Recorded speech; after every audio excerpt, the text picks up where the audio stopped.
নবী রাসূল দেশ পরিচালনা করেছেন, সাহাবায়ে কেরাম দেশ পরিচালনা করেছেন, উলামায়ে কেরাম কি করতেছেন? বিভিন্ন জায়গায় প্রতিনিধিত্ব করতেছেন। আর সাধারণ কিছু কিছু পণ্ডিত আছে, তারা মনে করে যে আমরা বিচারে আসবো, আলেম ওলামা বিচারে কেন আসছে? আমাদের কথা জানানোর উদ্দেশ্য হইল তুমি কেন আসছো, আগের কাতারে তো আমাদের থাকার কথা। কথা ঠিক না বেঠি? ইতিহাস বইরা গেলে চলবে না। আল্লামা দেলওয়ার হোসেন সাইদি পিরোজপুরের এমপি ছিল। নথিপত্র দেখো, তালাশ কইরা কোনোদিন এখনো পর্যন্ত ওপেন চ্যালেঞ্জ দিয়া বলি, একটা দুর্নীতি তাদের দেখাইতে পারবে না। কথা ঠিক না বেঠি? আল্লামা মুফতি আমিন ইসাব রাহমাতুল্লাহি আলাইহি, আমার উস্তাদ, লালবাগ মাদ্রাসার প্রিন্সিপাল, সংসদ সদস্য ছিলেন। নথিপত্র তালাশ করে দেখো, দীর্ঘ 5 বছর মেয়াদে কোনো একটা দুর্নীতি তালাশ করে খুঁজে পাবা না। আর বর্তমান সময়ে দুর্নীতি করতে করতে তোমরা দুর্নীতিতে চ্যাম্পিয়ন, সেঞ্চুরি করতেছো। কথা ঠিক না বেঠে? উচিত কথা বললেই ভালো না। মুসলমানদের হাতে সারা বিশ্বের বিজয় এনে দিবে। সুবহানাল্লাহ বলে। মুসলমান সারা বিশ্ব বিজয় করবে, এরপরে কিয়ামত হবে। সেদিন সবাই খুদাই বিধান পে দুঃখ বেদনা ভুলবে। সেদিন সবাই খুদাই বিধান পে দুঃখ বেদনা ভুলবে। একাকী নিরমণি নির্জন পথে যাবে, কোনো জন কটু কথা কবে না। কোনদিন পথে ঘাটে সম্পদের লোভে কোনার রাহা জানি রবে না। কথা ঠিক না বেঠি? সেই দিন আর নয় বেশি দূরে, আরো কিছু পথ গেলে মিলবে। সেদিন সবাই খুদাই বিধান পে দুঃখ বেদনা ভুলবে। ইহুদির সন্তান যখন হাতে চাবুক নিছেন, নেওয়ার পরে বলতেছে, মহামান্য আদালত আমাকে যখন নাকি চাবুক দিয়া প্রহার করছে, তখন আমার গায়ে কাপড় ছিল না। আমার গায়ের থেকে কাপড় খুলে আগলা করে পিঠে আমাকে, উদাম গায়ে আমাকে প্রহার করছে। কথা বুঝতে পারছেন? বিধায় তার গায়ে কাপড় থাকলে হবে না, কাপড় খুলতে হবে। সারা জীবন শুনেছি ইসলাম ন্যায় বিচার করে, ইনসাফ ভিত্তিক বিচার ব্যবস্থা ইসলামে আছে। আজকে সেটা দেখতে চাই। সুবহানাল্লাহ বলবেন। তখন আমিরুল মুমিনিন হযরত ওমর রাদিয়াল্লাহু তাআলা অর্ডার দিলেন যে গায়ের থেকে কাপড় খোলা হোক। কাপড় খুলছেন। ইহুদি সন্তান মুসলমান সন্তানের গায়ে বাড়ি দিবেন, পাল্টা জবাব দিবেন। এই সময় রোম সম্রাট ইহুদি ডাক দিয়ে বলে যে, বাচ্চা দাঁড়া, আর বাড়ি দেওয়া লাগবে না। আমাদের যেই ভুল ধারণা ছিল, আজকে সেই ভুল ধারণা, আমাদের ভুল ভেঙে গেছে। ইসলাম ন্যায় প্রতিষ্ঠা করে, ইসলাম সব ভিত্তিক বিচার ব্যবস্থা করা লাগে, করে বাড়ি দেওয়া লাগবে না। আমরা বিচার পেয়ে গেছি। আমিরুল মুমিনিন, আমরা আর বসে থাকতে চাই না, আমাদেরকে কালেমা পড়াইয়া মুসলমান বানাইয়া দেন। বলেন সুবহানাল্লাহ। যে ফুল যুগ যুগান্তরে খুশবু ছড়ায়, যে ফুল যুগ যুগান্তরে খুশবু ছড়ায়, এঁকেছি সে ফুল মোরা, এঁকেছি সে ফুল মোরা মনেরই কাবায়। যে ফুল যুগ যুগান্তরে খুশবু ছড়ায়। কথা ঠিক না বেঠি? যুগ যুগান্তর এরকম ভাবে যুগের পর যুগ সেই ফুলের সুবাস ছড়াইতে থাকবে কিয়ামত পর্যন্ত। আল্লাহ পাক রব্বুল আলামিন তার হাবিবকে পৃথিবীর জমিনে সমস্ত জগতের জন্য রহমত স্বরূপ পাঠাইছেন। মক্কার জমিনে ৩৬০খানা মূর্তি ঢুকাইয়া কাফের বেঈমানেরা বাইতুল্লাহ তওয়াফ করেছেন। শুধু তাই নয়, উলঙ্গ অবস্থায় তওয়াফ করেছেন। নাউজুবিল্লাহ। আল্লাহ রসুল দুনিয়ার জমিনে আগমন করার সঙ্গে সঙ্গে 1000 বছর যেই অগ্নিকুণ্ড জ্বলতেছিল আপ করে নিভে গেছে। সুবহানাল্লাহ। আল্লাহর পয়গম্বর দুনিয়ার জমিনে আসছেন, আল্লাহ পাক রব্বুল আলামিন মক্কার জমিনে পাঠাইছেন। দুর্গন্ধে সয়লাভ ছিল, অন্যায়, পাপাচার, অশ্লীল, অত্যাচার, মূর্খতা, জাহিলিয়াতের যুগ। হযরতে ঈসা আলাইহিস সালাতু ওয়াস সালাম দুনিয়ার জমিন থেকে যাওয়ার পরে আল্লাহ যখন ঈসা আলাইহিস সালাতু ওয়াস সালামকে চতুর্থ আসমানে নিয়ে নিলেন, উঠাইয়া নিলেন, এরপরে 600 বৎসরের মধ্যে কোনো নবী আল্লাহ দুনিয়ার জমিনে পাঠায় নাই। 600 বৎসর। এই 600 বৎসরের লম্বা টাইম, এই টাইমে কালেমার দাওয়াত দেনেওয়ালা কেউ ছিল না, নামাজের কথা বলনেওয়ালা কেউ ছিল না, ইমান ও ইসলামের কথা বলনেওয়ালা কেউ ছিল না, বয়ান করনেওয়ালা কেউ ছিল না। একজন আরেকজনকে সতর্ককারী হিসেবে সতর্ক করার মতো কেউ ছিল না। আল্লাহ পাক রব্বুল আলামিন তার হাবিবকে মক্কার জমিনে পাঠাইছেন। মক্কার জমিনে আসার সঙ্গে সঙ্গে আল্লাহর পয়গম্বর আগমন করার সঙ্গে সঙ্গে আকাশ বাতাস সারা দুনিয়া ব্যাপী মুখরিত হয়ে গেছে। এমন ফুল ফুটাইছেন, আর এমন ফুল আল্লাহ মক্কার জমিনে পাঠাইছেন, সেই ফুলের সুগন্ধে মুখরিত হয়ে কিয়ামত পর্যন্ত সেই সুগন্ধ ছড়াইতে থাকবে। কথা ঠিক না বেটি? আখিরাতেও আল্লাহ রসুল সাল্লাল্লাহু আলাইহি ওয়াসাল্লাম তার উম্মতদেরকে এরকমভাবে শাফাআত করতে থাকবে। বলতেছিলাম আল্লাহর পয়গম্বর দুনিয়ার জমিনে আসছেন, আল্লাহ মক্কার জমিনে পয়গম্বরকে পাঠাইছেন। আল্লাহর রসুলের ভাষা হইল আরবি।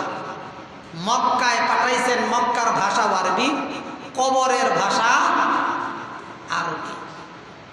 আল্লাহর রসুল দুনিয়ার জমিনে 63 বছর জিন্দিগি বেঁচেছিলেন।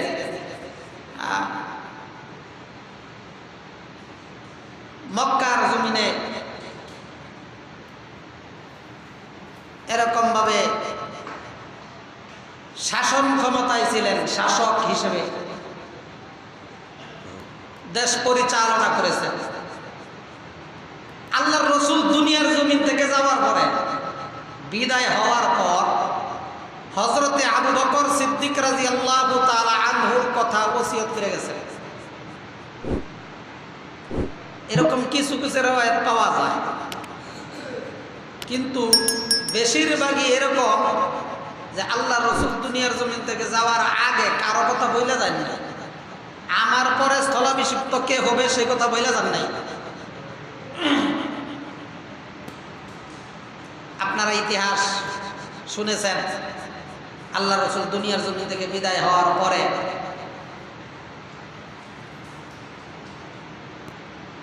মিটিং করা হয়েছিল। সিলেকশনের মাধ্যমে আবু বকর সিদ্দিক রাদিয়াল্লাহু তাআলা আনহুকে মক্কার শাসক বানানো হয়েছে, যাকে খোলাফায়ে রাশিদিন বলা হয়। খোলাফায়ে রাশিদিন বলা হয়। সত্যের যুগ, কোরআনের হাওয়ায়, কোরআনের ফর্মুলায় দেশ চলেছে। সেই মক্কা মদিনা আজও পর্যন্ত সৌদি আরবের আইন বহাল আছে। কেউ যদি কারো একটা কান কাটে, কান, সৌদির নিয়ম হইল কানের বদলা কান। কেউ যদি কাউকে হত্যা করে ফেলে, মেরে ফেলে, জানের বদলা জান, সৌদির আইন এখনো পর্যন্ত বহাল আছে। আবু বকর সিদ্দিক রাদিয়াল্লাহু তাআলা আনহু প্রধানমন্ত্রী হযরত ওমর রাদিয়াল্লাহু তাআলা আনহু প্রধান বিচারপতি। ঐতিহাসিকগণ লিখেন হযরতে আবু বকর সিদ্দিক রাদিয়াল্লাহু তাআলা আনহু খলিফাতুল মুসলিমিন, মুসলমানদের খলিফা। খলিফা শব্দের অর্থ প্রতিনিধি, যিনি প্রতিনিধিত্ব করবেন। এই খলিফা শব্দের অর্থ আবার দর্জি মনে করেন না, যে কাপড় সেলাই দর্জি এই খলিফা, এই খলিফা না। খলিফা শব্দের অর্থ হইল প্রতিনিধি, শাসক। খলিফাতুল মুসলিমিন হযরতে আবু বকর সিদ্দিক রাদিয়াল্লাহু তাআলা আনহু যখন রাষ্ট্র পরিচালনার দায়িত্ব তাকে দেওয়া হলো, তখন বলছে এই দায়িত্ব আদায় করার যোগ্যতা, পালন করার যোগ্যতা আমার নাই, তোমরা অন্য কাউকে দেব। হযরত ওমর, ওসমান, আলী আরো সাহাবায়ে কেরাম মিলে সকলেই বলল যে না, আপনি একমাত্র উপযুক্ত মুরব্বী হিসেবে সব দিক দিয়া, সততা, ন্যায়পরায়ণ সব দিক দিয়ে আপনি কি শাসন ক্ষমতার যোগ্য। তখন আবু বকর সিদ্দিক রাদিয়াল্লাহু তাআলা আনহু কি করলেন? মদিনায় রাষ্ট্র পরিচালনা করতে আরম্ভ করলেন। ঐতিহাসিকগণ লেখেন 2 বছর 3 মাস 8 দিন, 2 বছর 3 মাস 8 দিন আবু বকর সিদ্দিক রাদিয়াল্লাহু তাআলা আনহু শাসন ক্ষমতায় ছিলেন। প্রধানমন্ত্রী আবু বকর সিদ্দিক রাদিয়াল্লাহু তাআলা আনহু আর প্রধান বিচারপতি হযরতে ওমর রাদিয়াল্লাহু তাআলা প্রতিদিন নির্ধারিত টাইমে ওমর রাদিয়াল্লাহু তাআলা আনহু অফিসে যাওয়া আসা করেন। নিয়মিত যাইতেছেন, আসতেছেন। এইরকম ভাবে যখন চলতে থাকলো, ওমর রাদিয়াল্লাহু তাআলা আনহু হঠাৎ করে একদিন আবু বকর সিদ্দিক রাদিয়াল্লাহু তাআলা আনহুর কাছে ইস্তফা দিলেন, চাকরি শেয়ার করবেন। চাকরি না করার চিঠি পৌঁছাইয়া দিলেন, চাকরি থেকে রিজাইন দিলেন। খলিফাতুল মুসলিমিন আবু বকর ডাক দিয়ে বলে, ওমর, এই চাকরি আপনার ভালো লাগে না, আপনার এর চাইতে বড় চেয়ারের প্রয়োজন। আপনি কি মনে করেন যে আপনার বড় চেয়ারের দরকার, এই জন্য চাকরি ছেড়ে দিতেছেন? তাহলে বলেন আমি আমার দায়িত্ব ছেড়ে দিয়ে আপনাকে আমার আসনে বসাইয়া দেই। সুবহানাল্লাহ বলেন, আর একটু জোরে বলেন সুবহানাল্লাহ। হযরতে ওমর ডাক দিয়ে বলে, আমিরুল মুমিনিন, আপনি দুনিয়ার জমিনে বেঁচে থাকা অবস্থায় তো নয়, আপনি দুনিয়া থেকে বিদায় হওয়ার পরেও আমার আপনার চেয়ারে বসার মতো কোনো লোভ লালসা আমার ভিতরে নাই। আমি প্রধান বিচারপতির দায়িত্ব থেকে আমি ইস্তফা দিয়া, রিজাইন দিয়া চলে যাইতে চাই, এই চাকরি আর আমি করব না। আমিরুল মুমিনিন আবু বকর ডাক দিয়া বলে, আপনি কেন আপনার দায়িত্ব থেকে অব্যাহতি নিতে চান? কেন চাকরি করবেন না? কারণ কি? বলে তদন্ত কমিটি গঠন করা দরকার। হযরতে আবু বকর সিদ্দিক রাদিয়াল্লাহু তাআলা আনহু তদন্ত কমিটি গঠন করলেন। তদন্ত চালায় দেখো ওমর কেন চাকরি করবে না। যখন নাকি তদন্ত কমিটি গঠন করা হইল, এরকম ভাবে তদন্ত করার পরে তদন্ত করে দেখলেন, কয় মদিনার গলিতে ঘোরাঘুরি করে দেখেছি, কয় কোরআনের হাওয়ায় দেশ চলে। যতদিন পর্যন্ত আপনি ক্ষমতায় আছেন, মদিনার কোনো গলিগুলিতে একটা মানুষ আরেকটা মানুষের সঙ্গে ঝগড়া বিবাদে লিপ্ত হয় না, অন্যায় করে না, একটা বিচার সালিসের নথিপত্র জমা হয় না। সুবহানাল্লাহ জুড়ে বলে, কোরআনের হাওয়ায় দেশ চলে। মক্কা মদিনার আইন, কোরআনের আইনে, কোরআনের ফরমানায় দেশ চলে। আবু বকর খলিফাতুল মুসলিমিন আবু বকর সিদ্দিক রাদিয়াল্লাহু তাআলা আনহু রাষ্ট্র পরিচালনা করেন। প্রধান বিচারপতি ওমর রাদিয়াল্লাহু তাআলা আনহু প্রধান বিচারপতি যখন প্রতিদিনের মতো অফিসে ডিউটি করে, যাওয়া আসা করে, একটা নথিপত্র, একটা বিচার, একটা সালিস যখন নাকি তার কাছে যায় না, খালি খালি অফিসে বসে থাকতে হয়, তখন তিনি চিন্তা করলেন, হায় রে, সময় নষ্ট করে তো লাভ নাই। কয় যে কাজের জন্য আমাকে যেই কাজের জন্য আমাকে এই জায়গায় দায়িত্ব দেওয়া হয়েছে, সেই কাজ এই মক্কা মদিনায় মারামারি, হানাহানি, বিচার সালিশ তো একদিনও আমার কাছে আসলো না বা আসে না। তার মানে কোরআনের বর্মলায় দেশ চলে। এই জায়গায় প্রধান বিচারপতি তো দূরের কথা, একজন সালিশের ব্যক্তিরও প্রয়োজন না। সুবহানাল্লাহ। উমর রাদিয়াল্লাহু তাআলা প্রধান বিচারপতি, দায়িত্ব থেকে অব্যাহতি নিছেন। আবু বকর সিদ্দিক রাদিয়াল্লাহু তাআলা 2 বছর 3 মাস 8 দিন রাষ্ট্র পরিচালনা করেছেন। খুলাফায়ে রাশিদিন হযরত আবু বকর সিদ্দিক রাদিয়াল্লাহু তাআলা, হযরত ওমর রাদিয়াল্লাহু তাআলা, হযরত উসমান রাদিয়াল্লাহু তাআলা আনহু, হযরত আলী রাদিয়াল্লাহু তাআলা আনহু যেই সময়টায় রাষ্ট্র পরিচালনা করেছেন, সেই যুগকে খুলাফায়ে রাশিদিন বলা হয়। খুলাফায়ে রাশিদিন বলা হয়। বাঘে আর ছাগলে এক গাড়ে পানি খাইত। বাঘ আর ছাগল এক গাড়ে পানি খাইত, কেউ কারো দিকে চোখ তুলে তাকাইত না। ওই সময় ওমর রাদিয়াল্লাহু তাআলার দিকে এত ভয় পাইত। কোরআনের ফর্মুলায় বিচার বিশ্লেষণ সালিশ এখনো পর্যন্ত সৌদি আরবে আইন বহাল আছে। হযরতে সুলাইমান আলাইহিস সালাতু ওয়াস সালাম রাষ্ট্র পরিচালনা করছেন, সারা পৃথিবীর বাদশা ছিলেন। তদানীন্তন সময়ে তার সাথে পাল্লা দিয়ে বাদশাহী করার মতো কোনো শক্তি কারো ছিল না, কোনো সাহস ছিল না, এক কথায় প্রতিদ্বন্দ্বী কেউ ছিল না। নবী রাসূল দেশ পরিচালনা করেছেন, সাহাবায়ে কেরাম দেশ পরিচালনা করেছেন, উলামায়ে কেরাম কি করতেছেন, বিভিন্ন জায়গায় প্রতিনিধিত্ব করতেছেন। আর সাধারণ কিছু কিছু পণ্ডিত আছে, তারা মনে করে যে আমরা বিচারে আসবো, আলেম ওলামা বিচারে কেন আসছে, আমাদের কথা জানানোর উদ্দেশ্য হইল তুমি কেন আসছো, আগের কাতারে তো আমাদের থাকার কথা। কথা ঠিক না বেঠি? ইতিহাস বইরা গেলে চলবে না। আল্লামা দেলওয়ার হোসেন সাইদি পিরোজপুরের এমপি ছিল। নথিপত্র দেখো, তালাশ কইরা কোনোদিন এখনো পর্যন্ত ওপেন চ্যালেঞ্জ দিয়া বলি, একটা দুর্নীতি তাদের দেখাইতে পারবে না। কথা ঠিক না বেঠি? আল্লামা মুফতি আমিন ইসলাম রাহমাতুল্লাহি আলাইহি, আমার উস্তাদ, লালবাগ মাদ্রাসার প্রিন্সিপাল, উনি বিগত দিনে এমপিত্ব করে গেছেন, এমপিগিরি করে গেছেন, সংসদ সদস্য ছিলেন। নথিপত্র তালাশ করে দেখো, দীর্ঘ 5 বছর মেয়াদে কোনো একটা দুর্নীতি তালাশ করে খুঁজে পাবা না। আর বর্তমান সময়ে দুর্নীতি করতে করতে তোমরা দুর্নীতিতে চ্যাম্পিয়ন, সেঞ্চুরি করতেছো। কথা ঠিক না বেঠে? উচিত কথা বললেই ভালো না। আর আমরা বিচারে বসলে আমরা কেন আসি, তোমরা আসো কেন? তোমরা বুঝো সব, আমরা কিছু বুঝি না। না, ইসলাম ইনসাফ ভিত্তিক বিচার ব্যবস্থা করেছেন।